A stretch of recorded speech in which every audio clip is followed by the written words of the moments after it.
नमस्कार। अल्जाइमर्स एक ऐसी खतरनाक बीमारी जिसके ऊपर एक मूवी भी बनी। मूवी में ऐसा दिखाया गया कि अल्जाइमर्स जिनको होता है, अगर उनको अपनी बीमारी का आभास भी हो जाए तो वो डरना शुरू हो जाते हैं कि हमको कौन सी बीमारी हो गई। क्या होती है अल्जाइमर्स, कैसे हो जाती है, और हो जाए तो लक्षण क्या क्या आते हैं, और अल्जाइमर्स को ट्रीट किया जा सकता है कि नहीं किया जा सकता।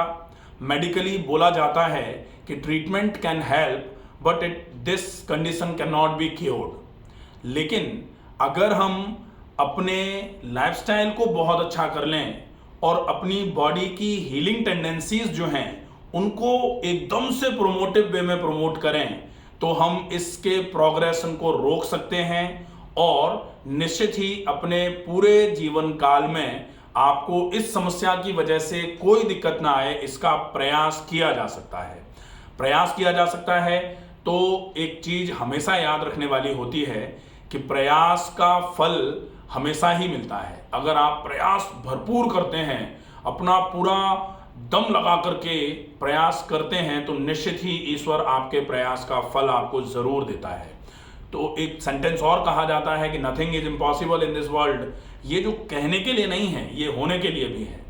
तो जहां आप ऐसी समस्या से ग्रस्त हो जाएं कि इसका सही होना बहुत मुश्किल सा लग रहा है, अगर आपके प्रयास की दर तेज हो जाएगी तो निश्चित ही आप उस समस्या में भी बहुत अच्छा लाभ ले सकते हैं। अल्जाइमर्स एक ऐसी ब्रेन की समस्या जिसमें मेमोरी धीरे धीरे करके खत्म होना चालू हो जाती है। जो मस्तिष्क है, मस्तिष्क के सिपाही जिनको बोला जाता है, न्यूरॉन्स, न्यूरोग्लाइल सेल्स जो हैं, इनमें ही जो भी आप पढ़ते हैं, जो भी आप देखते हैं या सुनते हैं, जो भी आप फील करते हैं, ये सारी की सारी मेमोरी जो है ये न्यूरोग्लाइल सेल्स जिनको न्यूरॉन बोला जाता है उनमें ही स्टोर होती है। लेकिन इन न्यूरोग्लाइल सेल्स की एट्रोफी या फिर इन न्यूरोग्लाइल सेल्स के डिजेनरेटिव चेंजेस की वजह से कभी कभी आप ऐसा महसूस करते हैं कि हमको अब कुछ याद ही नहीं आ रहा है और हमको याद कुछ भी नहीं है, लेकिन हम ब्लैंक होकर के अपने बाकी के काम में लग गए। उस मूवी में मुझे शायद याद आ रहा है कि तब्बू की मूवी थी एक, जिसमें और कौन कौन उसमें स्टारिंग एक्टर्स थे मुझे अभी एग्जैक्टली याद नहीं आ रहा। यू मी और हम करके ऐसे एक मूवी है, उसमें भी यही अल्जाइमर्स के बारे में पूरा बताया गया है। तो अल्जाइमर्स में क्या होगा कि आप एक ऐसी सिचुएशन में आ गए जिसमें आपको कुछ याद नहीं है। जैसे मान लीजिए आप कहीं जा रहे हैं, आप घर से निकले कि कुछ करने जा रहे थे और बीच में आप का अल्जाइमर का अटैक आया और आप भूल गए सब कुछ।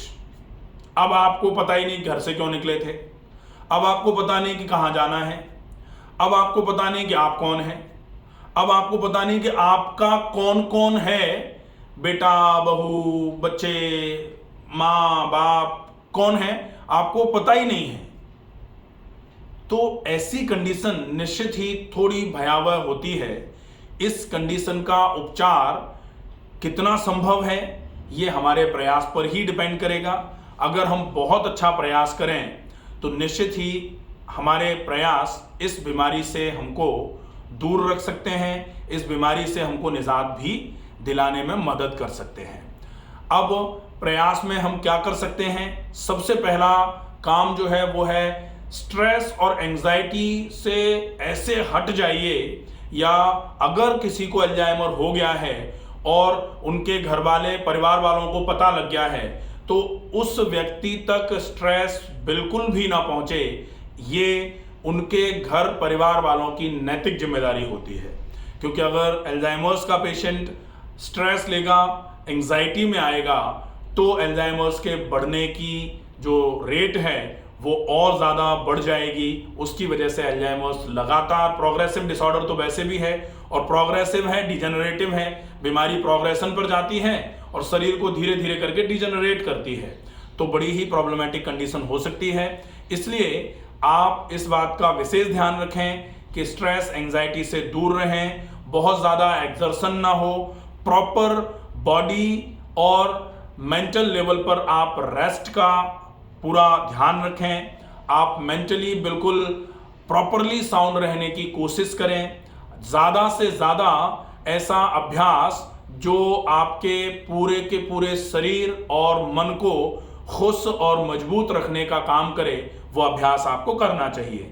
खाने पीने में आप पानी का उपयोग ज़्यादा से ज़्यादा करें, साथ में खूब सारा ऐसा खाना जो जल्दी पच जाता है और नेचर में जो अल्कलाइन है उसका उपयोग करना चाहिए। पेट को बिल्कुल साफ रखना है, नरम रखना है, ठंडा रखना है। अच्छे तरीके से प्राणायाम और व्यायाम का अभ्यास, हम आज व्यायाम और प्राणायाम में क्या क्या करना है ये विषय लेकर के ही आपके यहाँ उपस्थित हुए हैं। अल्जाइमर्स में योगा फॉर अल्जाइमर्स अगर हम देखेंगे तो क्या क्या ऐसे योग के आसन हैं, किस तरीके से उनको किया जाए, कौन से प्राणायाम हैं, और अगर आप थोड़ा स्टैटिक बैठने का अभ्यास कर पाए तो आप मेडिटेशन कौन सा कर सकते हैं, ये पूरा विषय आपके समक्ष रखते हैं।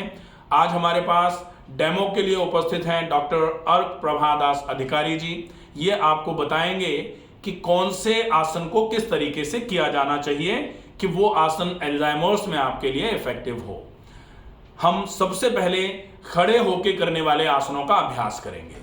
खड़े होके करने वाले आसनों के अभ्यास के लिए सबसे पहले दोनों पैर मिला करके सीधे खड़े हुए हैं, दोनों पैर मिले हुए हैं, दोनों हाथ फ्रंट थाइस पर हैं।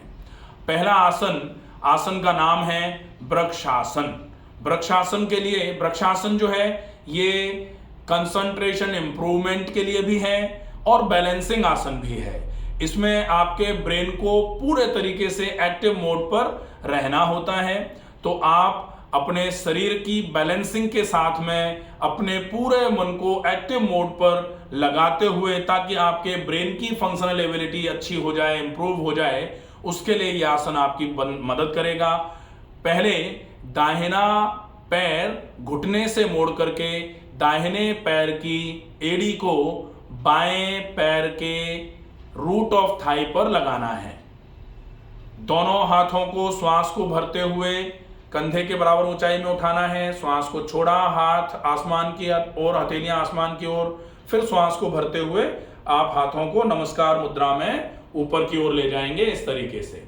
ठीक है, तो हाथ पूरे ऊपर की ओर खिंचे हुए रहेंगे, नमस्कार मुद्रा में हैं। एक पैर पर पूरा वजन संभाला हुआ है। जो दूसरा पैर है वो वृक्ष की टहनियां, शाखाएं जो होती हैं उसकी तरह कार्य कर रहा है। एक पूरे के पूरे तने पर पूरा पेड़ किस तरीके से बैलेंस होता है, इसी की वजह से इस आसन का नाम वृक्षासन है। ये बहुत इफेक्टिव आसन होगा। 10 सेकंड से लेकर के 30 सेकंड से लेकर के आप 3 मिनट तक का अभ्यास इस आसन का कर सकते हैं। धीरे धीरे करके आप 3 मिनट तक पहुंचें। पहले पहले जितनी देर आप आसानी से रुक सकते हैं आसन में रुकें, बहुत बढ़िया रहेगा। धीरे से श्वास को भरते हुए आप ऊपर गए थे, श्वास को छोड़ते हुए हाथ कंधे के बराबर ऊंचाई में, श्वास को भरा, हथेलियां जमीन की तरफ, श्वास को छोड़ा, हाथ नीचे और पैर को धीरे से नीचे लेकर के आ जाएंगे। दूसरे पैर से भी इसी तरीके से आप अभ्यास करेंगे। दूसरा आसन होगा पर्वतासन। पर्वतासन जो है ये आपके ब्रेन तक, स्कल तक ब्लड सर्कुलेशन बढ़ाने का काम करेगा। इसके लिए आप सबसे पहले हाथों को ऊपर की ओर उठाएंगे, जिसको बोला जाता है, आप ताड़ासन के अभ्यास पर जाएंगे। ताड़ासन के अभ्यास के बाद हाथों को पूरा पीछे की तरफ ले जाते हुए बैकवर्ड बैंड करेंगे, जिसको अर्ध चक्रासन बोला जा सकता है। फिर श्वास को छोड़ते हुए कमर से आगे झुकते हुए आप पाद हस्तासन में आ जाएंगे। पाद हस्तासन मतलब आपके हाथ जो है पैरों के बगल में होंगे। फिर धीरे से एक पैर को पीछे ले जाएंगे। अश्व संचालनासन का अभ्यास बोला जाता है इसको। आप देखें एक पैर पीछे है, अब धीरे से दूसरा पैर भी पीछे की तरफ जा रहा है, इसको बोला जाएगा पर्वतासन। दूसरा पैर भी पीछे की तरफ है, दोनों एड़ियां जमीन पर हैं, नजर नाभि पर है, ये पर्वतासन है। पर्वतासन का अभ्यास खून के संचार को स्कल ब्रेन तक बढ़ाने का काम करता है, जिसकी वजह से ब्रेन की फंक्शनल एबिलिटीज इम्प्रूव होती हैं। अगर डिजनरेटिव चेंजेस ब्रेन पर आ रहे हैं तो वो धीरे धीरे करके रिकर होना चालू हो जाते हैं। धीरे से एक पैर को आगे लेकर के आए, फिर दूसरे पैर को आगे लेकर के आए, दोनों हाथों को श्वास को भरते हुए ऊपर की ओर उठाया, बैकवर्ड बेंड किया, श्वास को छोड़ते हुए हाथों को धीरे से सामान्य अवस्था में ले आए। ये पर्वतासन का अभ्यास था। पर्वतासन का अभ्यास आप कर सकते हैं, बहुत अच्छा रहेगा। अब हम सीधे लेट करके करने वाले आसनों का अभ्यास करेंगे। सीधे लेट करके करने वाले आसनों के लिए सबसे पहले सीधे लेट जाएं। सीधे लेट जाएं। सीधे लेटे हुए हैं। सीधे लेट करके करने वाला पहला आसन होगा उत्तान पादासन। उत्तान पादासन, उत्तान मतलब उठाना, पाद मतलब पैरों को उठाने वाला आसन। दोनों पैरों को एक साथ श्वास को भरते हुए धीरे धीरे करके उठाना है। पहले आप 30 डिग्री तक उठाएं, फिर आप 45 डिग्री तक उठाएं, उसके बाद 60 डिग्री, फिर 75 डिग्री और धीरे से 90 डिग्री तक पैरों को उठा करके अब रोकना है उत्तान पादासन की अवस्था में। उत्तान पादासन में पैर जब ऊपर की ओर आते हैं तो पैरों से खून की चाल जो है वो ब्रेन तक बढ़ना चालू हो जाती है, इसलिए ये अल्जाइमर्स में आपके लिए इफेक्टिव आसन माना जाएगा। धीरे से श्वास को भरते हुए पैर उठाए थे, श्वास को छोड़ते हुए धीरे धीरे करके पैरों को नीचे लेकर के आ जाएंगे।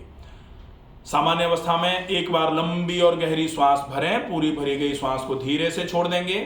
अब हम दूसरा आसन सीधे लेट करके करने वाला सेतुबंधासन करेंगे। उसके अभ्यास के लिए दोनों पैरों को घुटनों से मोड़ते हुए दोनों पैरों के तलवों को जमीन पर लगा लिया। अब आप दोनों हाथों से दोनों टखनों को पकड़ लीजिए। अब आप श्वास को भरें और श्वास को छोड़ते हुए कमर को ऊपर की ओर उठाएंगे। ये होगा सेतुबंधासन। सेतुबंधासन का अभ्यास आपको क्या करवा रहा है, ये फिर से आपके पेल्विक रीजन से, एब्डोमिनल रीजन से, थोरेसिक रीजन से पूरे ब्लड को ब्रेन की ओर ले जा रहा है। ये ब्रेन की फंक्शनल एबिलिटी बढ़ाने में हमारी मदद करेगा। निश्चित ही ये अल्जाइमर्स में हमारे लिए इफेक्टिव आसन माना जाता है। अब हम और आगे की तरफ आसन में बढ़ेंगे तो सेतुबंधासन से वापस आने के लिए श्वास को भरते हुए हम धीरे से वापस आ जाएंगे। श्वास को छोड़ते हुए दोनों पैरों को बिल्कुल सीधा फैला देंगे। अब अगला आसन होगा सर्वांगासन। सर्वांगासन मतलब शोल्डर स्टैंड पोज। आपके पूरे कंधों पर पूरा वजन आपको डालना है। श्वास को भरते हुए दोनों पैरों को ऊपर की ओर उठाना है। धीरे से श्वास को भरते हुए दोनों पैरों को ऊपर की ओर उठाना है। अब श्वास को छोड़ते हुए आप कमर को ऊपर की ओर उठाएंगे, कमर को पूरा ऊपर की ओर उठाएंगे। दोनों हाथ आप चाहें तो जमीन पर बनाए रहें और अगर आप चाहें तो दोनों हाथों से कमर पर सपोर्ट भी कर सकते हैं। आप देख रहे हैं डॉक्टर अर्क प्रभादास अधिकारी जी का पूरा वजन कंधों से नीचे वाला जो वजन है, पैर ऊपर हो गए हैं और पूरा वजन कंधों पर आया हुआ है। यहां यह ध्यान रखना है कि वजन को गर्दन पर नहीं डालना है, वजन को सिर पर नहीं डालना है, क्योंकि अगर आप वजन को गर्दन पर या फिर सिर पर डालेंगे तो डेफिनेटली आपकी गर्दन और सिर में चोट लग सकती है, स्प्रेन हो सकता है, वो नुकसानदायक होगा। धीरे से श्वास को भरते हुए आप अपनी कमर तक के हिस्से को नीचे की ओर लेकर के आए। धीरे से कमर तक के हिस्से को नीचे की ओर लेकर आए, श्वास को भरते हुए और श्वास को छोड़ते हुए दोनों पैरों को जमीन की ओर लेकर के आ जाएंगे। ये होगा आपका सर्वांगासन का अभ्यास। सर्वांगासन के बाद हम पेट के बल लेट करके करने वाला एक आसन, उसका अभ्यास करेंगे। तो पेट के बल लेटने के लिए हम करवट लेते हुए पेट के बल लेट जाएंगे। पेट के बल लेट गए। पेट के बल लेट करके करने वाला एक आसन भुजंगासन। क्यों करना है भुजंगासन? अल्जाइमर्स में क्यों आराम करेगा भुजंगासन? अल्जाइमर्स में हर वो चीज आपके लिए उपयोगी है जो आपके ब्रेन पर ब्लड सर्कुलेशन के साथ में ऑक्सीजन बढ़ाने का काम करेगी। तो भुजंगासन जो है चेस्ट एक्सपेंशन का आसन है। इससे आपका ऑक्सीजन सैचुरेशन बढ़ेगा और ऑक्सीजन सैचुरेशन बढ़ेगा तो निश्चित ही आपके पूरे शरीर में ऑक्सीजन का संचार बढ़ाने में मदद मिलेगी। तो आप आसन के रूप में भुजंगासन का अभ्यास, दोनों हाथों की हथेलियां सीने के बगल में, कोहनियां शरीर से लगी हुई, श्वास को भरते हुए आपको अपने माथे को उठाना है, चिन को उठाना है, गर्दन को उठाना है, सीने को उठाना है, नाभि तक के हिस्से को आप उठा करके रखें और गर्दन से मैक्सिमम जितना ऊपर की ओर देख सकते हैं, आंखों से ऊपर की ओर देखने की कोशिश। ऊपर की ओर अगर आप देख रहे हैं तो कोशिश करें बिल्कुल सिर के ऊपर जो क्राउन ऑफ हेड है उसके ठीक ऊपर आप देखने की कोशिश करेंगे। इससे आपकी पूरी नेक जो है वो आपकी डॉर्सी फ्लेक्शन पर जाएगी। डॉर्सी फ्लेक्शन पर जाएगी तो चेस्ट एक्सपेंशन होगा, जिससे ऑक्सीजन सैचुरेशन बहुत अच्छे तरीके से इंप्रूव हो जाएगा। ठीक है, तो ये आसन आपने श्वास भरते हुए किया था। श्वास छोड़ते हुए धीरे से आप अपने माथे को जमीन की ओर लेकर के आ जाएंगे। अब हम बैठ करके करने वाले आसनों की ओर जाएंगे। तो बैठ करके करने वाले आसनों के लिए हम भुजंगासन में आते हुए, शशांकासन में आते हुए सबसे पहले आ जाएंगे वज्रासन में। शशांकासन से श्वास को भरते हुए दोनों हाथों को ऊपर की ओर ले जाते हुए, श्वास को छोड़ते हुए हम दोनों हाथ नीचे ले आएंगे और जो वज्रासन है उस अवस्था में हम बैठे हुए हैं। वज्रासन बैठ करके करने वाले आसनों की श्रेणी में आने वाला आसन है। भोजनोपरांत एकमात्र आसन जो आप कर सकते हैं एक वज्रासन है। दूसरा शवासन का अभ्यास वैसे तो बोला जाता है after dinner walk for a mile, after lunch rest for a while. तो अगर आप दोपहर के भोजन के बाद थोड़ा विश्राम करना चाह रहे हैं तो शवासन का अभ्यास कर सकते हैं। वैसे दोपहर के भोजन के बाद भी आप वज्रासन का अभ्यास करने के बाद शवासन का अभ्यास करेंगे तो ज्यादा उपयोगी माना जाएगा। ठीक है, ये हो जाता है। अब इसके बाद दूसरा आसन जो बहुत इफेक्टिव रहेगा वो आसन है वक्रासन। वक्रासन में आपका एब्डोमिनल ट्विस्टिंग, एब्डोमिनल टॉर्क का काम होगा। वक्रासन के लिए दोनों पैर सामने फैला करके बैठे हुए हैं, दोनों पैर सामने फैले हुए हैं, दंडासन की अवस्था है। दोनों हाथ शरीर के बगल में हैं। आपको अपने दाहिने पैर को घुटने से मोड़ते हुए दाहिने पैर का तलवा बाएं पैर के घुटने के आपके दाहिनी तरफ रहेगा। अब श्वास को भरना है। श्वास को भरते हुए दोनों हाथों को कंधे के बराबर ऊंचाई में फैलाना है। अब आपको अपना बायां हाथ जो है वो दाहिने पैर के घुटने से रैप करते हुए आपको अपने पूरे के पूरे ऊपर के शरीर को दाहिनी ओर ट्विस्ट कर लेना है। ये वक्रासन होगा। वक्रासन का अभ्यास आपके लिए एब्डोमिनल ट्विस्टिंग का आसन माना जाता है। यह आपके पेट को निचोड़ करके पेट को स्वस्थ करने के लिए उपयोगी माना जाता है। आप दोनों तरफ से इस आसन का अभ्यास कर सकते हैं।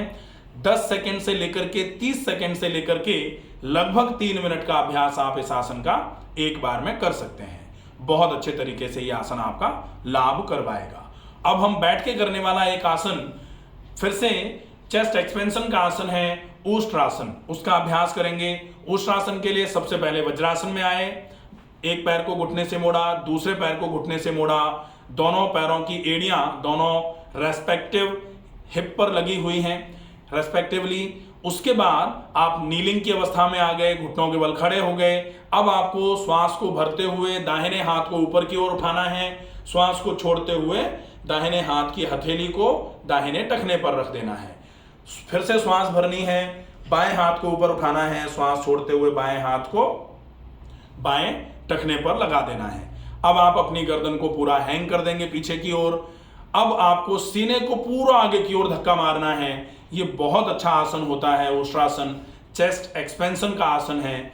चेस्ट जितने अच्छे तरीके से इसमें एक्सपेंड होती है, कुछ लोगों का हम्प जो है वो निकल जाता है, जो अपर बैक से काइफोटिक चेंजेस पर आ जाते हैं, आगे की तरफ झुक जाते हैं, सीना बिल्कुल दब जाता है, ऐसे सभी लोगों के लिए यह आसन बहुत इफेक्टिव है और खून के संचार में प्लस ऑक्सीजन के संचार में वृद्धि कराने में सबसे ज्यादा मददगार आसन होता है ये। इसमें आप इस आसन का अभ्यास 10 सेकेंड 30 सेकेंड से लेकर के 3 मिनट तक इसका अभ्यास कर सकते हैं। बहुत अच्छा रहेगा। धीरे से आप वापस आ जाएं।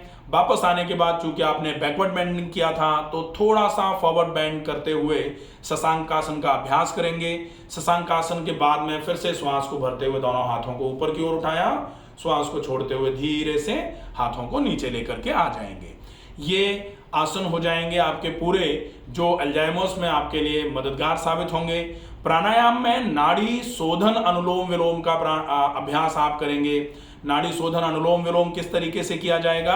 नाड़ी शोधन अनुलोम विलोम बाय डॉक्टर रमाकांत शर्मा, आप पूरा वीडियो है उसको देख सकते हैं। दूसरा प्राणायाम डीप ब्रीदिंग। डीप ब्रीदिंग, लंबी गहरी श्वास भरना, भरी गई श्वास को बहुत धीरे धीरे करके छोड़ना। वैसे अनुलोम विलोम में भी वीडियो बनाया हुआ है, उसमें भी एक प्रश्न आया था कि अनुलोम विलोम में कुंभक कितनी देर के लिए करना होता है। तो अगर आप किसी बड़ी समस्या से जूझ रहे हैं तो आपको निश्चित ही अनुलोम विलोम को नाड़ी शोधन अनुलोम विलोम के फॉर्मेट में ही करना चाहिए, और वो फॉर्मेट होता है 1:4:2:2 का, जिसमें आप पूरक जो है, जिसमें आप श्वास को भर रहे हैं, वो आप जैसे मान लीजिए कि पूरक आप 3 सेकंड का कर रहे हैं, जिसको 1 माना जा रहा है, 3 सेकंड के लिए पूरक है, तो आप अंतः कुंभक भरने के बाद जब सांस को रोकेंगे तो 4 गुना ज्यादा रोकेंगे, तो 12 सेकंड के लिए आप श्वास को रोकेंगे। अब आप छोड़ते समय जितनी देर में भरा है उससे 2 गुना ज्यादा टाइम लगाते हुए श्वास को छोड़ेंगे, तो 6 सेकंड में श्वास को छोड़ा जाएगा। फिर आप श्वास को छोड़ करके बाहर रोक रहे हैं, बाह्य कुंभक कर रहे हैं, तो वो आपको 2 times देन इनहेलेशन, तो जितनी देर में आपने श्वास को भरा था उससे डबल टाइम में आप बाहर श्वास को छोड़ देंगे। उसके बाद फिर से आप श्वास को भरेंगे 3 सेकंड, अंदर रोकेंगे 12 सेकंड, श्वास को छोड़ने में लगाएंगे 6 सेकंड, फिर बाहर छोड़ करके 6 सेकंड रोकेंगे, उसके बाद फिर से 3 में आप फिर से भरेंगे। ये जो है अल्टरनेटली जब आप अल्टरनेट नॉस्ट्रल ब्रीदिंग के पैटर्न पे करेंगे, जिसको नाड़ी शुद्धि अनुलोम विलोम प्राणायाम बोला जाता है, तो ये बहुत इफेक्टिवली अल्जाइमर्स में आपके लिए बहुत इफेक्टिवली काम करेगा। अल्जाइमर्स के साथ में सेरेब्रल एट्रोफिक चेंजेस जो होते हैं उनमें भी ये बहुत अच्छा काम करेगा। किसी को इंसोम्निया की प्रॉब्लम है, स्ट्रेस की प्रॉब्लम है, ब्रेन से रिलेटेड कोई प्रॉब्लम आ रही है, याददाश्त कमजोर हो रही है, ऐसे सभी रोगों में ये प्राणायाम इस तरीके से अगर आप करते हैं तो निश्चित ही ये आपके लिए बहुत लाभकारी साबित होगा। इसके बाद फिर डीप ब्रीदिंग जो है उसमें भी आप श्वास को जितनी देर में भर रहे हैं उससे ज्यादा देर में श्वास के छोड़ने का प्रक्रम बना के रखिए, बहुत अच्छा रहेगा। इसके बाद आप शीतकारी का अभ्यास कर सकते हैं। शीतकारी प्राणायाम बाय डॉक्टर रमाकांत शर्मा, पूरा वीडियो है प्रॉपर टेक्निक के साथ, साइंटिफिक टेक्निक क्या होनी चाहिए, किस तरीके से करना है और कैसे ये प्राणायाम आपके लिए लाभदायक होता है, ये पूरा वीडियो है, आप उसको देख सकते हैं। अब भ्रामरी प्राणायाम बाय डॉक्टर रमाकांत शर्मा, अलग से वीडियो है, आप उसको पूरा देख लेंगे। भ्रामरी में रेजोनेंस क्रिएट होता है, सेरोटोनिन रिलीज बढ़ जाता है, जिसकी वजह से हैप्पी हार्मोन जो होते हैं वो रिलीज होना चालू हो जाते हैं। आपके ब्रेन पर जो स्ट्रेस एंजाइटी का जो एकदम से पहरा हो गया था वो धीरे धीरे करके हटना चालू हो जाता है, जिसकी वजह से आपको ये जो अल्जाइमर्स जैसी समस्याएं हैं इसमें बहुत अच्छे तरीके से मदद मिल सकती है। तो इन प्राणायामों का अभ्यास है। इसके बाद अगर आप चाहें तो प्राणायाम के बाद प्रत्याहार आता है, फिर धारणा आता है। प्रत्याहार का मतलब आप अपनी इंद्रियों को बाहरी विषयों से हटा करके आंतरिक विषयों पर शिफ्ट करना चालू कर देते हैं। और धारणा का मतलब है जब आपने अपनी इंद्रियों को बाहरी विषयों से हटा लिया, कान बाहर की चीजों को सुन नहीं रहे हैं, आंखें बाहर की चीजों को देख नहीं रही हैं, नाक बाहर की चीजों को सूंघ नहीं रही है, जीवा बाहर से कोई रस पान नहीं कर पा रही है, या आपकी त्वचा टेक्टाइल सेंसेशन जो है वो बाहर के किसी भी स्पर्श को महसूस नहीं कर रहे हैं, आंतरिक विषयों पर आपने पूरा लगा दिया जब अपने इंद्रियों को, मन को, उसके बाद फिर आप किसी भी एक ऑब्जेक्ट पर अपने पूरे मन को केंद्रित करवा सकते हैं, जिसको धारणा का अभ्यास कहा जाता है। वो आपके लिए ध्यान की तरह ही काम करने वाला अभ्यास होगा। निश्चित ही अगर आप इतना कर लेते हैं तो आपको बहुत अच्छा लाभ मिलेगा। आशा है ये वीडियो आपको पसंद आएगा। ज़्यादा से ज़्यादा लोगों तक इस वीडियो को पहुंचाएं ताकि ज़्यादा से ज़्यादा लोगों की मदद हो पाए। स्वस्थ रहिए, सुरक्षित रहिए। धन्यवाद।